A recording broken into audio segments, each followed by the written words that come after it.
Hello everyone, and Tides of Torment has been out for just over a weekend. That's usually when the peak is in terms of player numbers, so I wanted to talk about it and see if Tides of Torment did well. As always, I don't have information regarding the sales numbers, no YouTuber does. But it's always good to discuss numbers that we can see, as naturally we know that there's more DLC coming, and it's clear that DLC is still profitable. Even Omens of Destruction was, even though that was more of a mid-level DLC. So let's jump in and let's talk about what we know. The average player numbers for Total War Warhammer recently, before the release, has been around 25 to 30,000 a day. This depends on the weekend, as obviously there's more players. And that's actually not too bad, considering that, well, it's been a pretty big drought.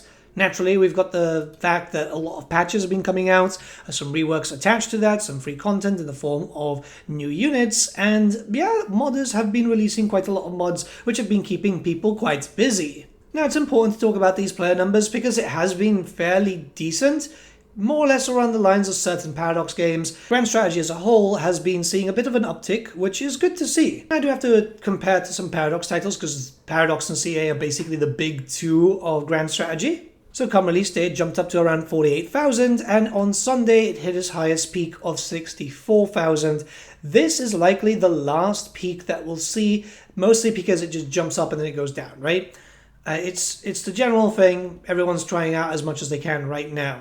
Now that wasn't too bad in terms of player numbers. We'll compare it to other DLCs in just a second. We do know that Warhammer 3, like the base game, jumped up to a top seller to #1, which was kind of expected. The barrier of entry has been lowered and now there's just an upgrade pack that's needed. And the DLCs did hit fairly decent numbers, I think 6, 7, 8 in terms of Steam charts. I think around that area. So yeah, around 6, 7, 8. Which, you know, going up to the top sellers on Steam can be quite good, meaning that a lot of numbers have been sold. It's important to realize that these are individual items because, yeah, it's a bundle. And generally, I don't think the bundles hit the Steam charts. It's just really the items themselves. So, yeah, that's pretty good. Now, I do want to say that I do think maybe having the reveal show, or, you know, the very weird reveal show, at the same time as the launch of the DLC, it might have hurt the DLC a little bit because all eyes weren't on the DLC. We'll never really have the metrics for that, but it's just something that has crossed my mind because obviously they announced the next DLC for Total War Warhammer, they announced Medieval 3 in the weirdest soft launch possible, and then Blue Balled us with another game announced coming in the Game Awards this coming week. So as you can imagine, people were probably too busy with that to think about Tides of Torment. Now DLC numbers are a bit weird too because most of them are sitting on like mixed, one of them sitting on positive. There's quite a lot of reviews and usually I think the general accepted term is that for every one review there are 10 purchases. I'm not 100% sure how accurate that is because I'm one of the types of people that I buy a game on Steam and I don't review it, but it does look like there's a fair amount of numbers there. The mixed issue is that, yeah, there are some problems with certain bugs coming in, though they are being fixed, like the T'Challa's bugs were fixed on a Sunday, a very rare hotfix coming in on a Sunday. It does seem like it is affecting some, if not all, the T'Challa campaigns. It's kind of because the final battle. The interesting thing is it worked with some people, it didn't. So for example, in early access that one didn't work for me, but all the other ones did. And then for some creators, T'Challa's campaign stuff did work. It's a very weird bug, and I can imagine that that is a bit of a problem and it can slip through. I'm not trying to justify it, I'm just saying, like, yeah, it can slip through sometimes, because if it works sometimes and it doesn't, it's kind of hard to find out where the problem is. It's good to see them fixing stuff on weekends though. It's actually very rare from Creative Assembly. So we have to compare it to other DLCs, and we're only going to compare it to the other 1v1v1 ones, or else it's going to be a bit skewed, right? A race pack is going to be infinitely more popular than a normal DLC. Well, normal by Warhammer 3 standard. So, as you know, 64,000 for the Tides of Torment DLC. That was on its highest peak.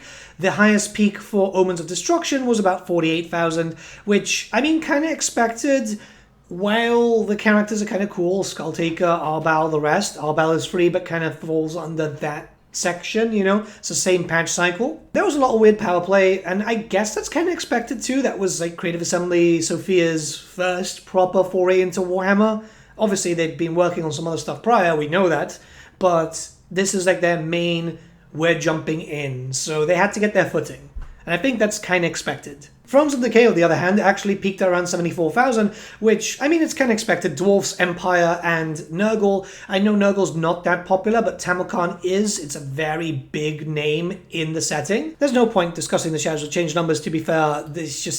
It wasn't in a good spot. They had multiple jump ups because we had 2.0 and then 3.0 with all the updates. It's kind of just... It's outlier, which doesn't really fall under this discussion. So, I mean, number-wise, it's doing very well. It was for sure going to do better than Omens, I think, because High Elves can be kind of popular. And, well, Northscale was very much waiting for a rework. I think a lot of people were very excited about that. Whereas the Ogres, they were still kind of new and still playable with mods. Khorne was fine. And Greenskins, I mean, they were okay. They're a lot better now, but still, like, yeah, you know... They were generally okay since Warhammer 2. I'd say it's looking great for Tides at the moment, irrespective of the current issues.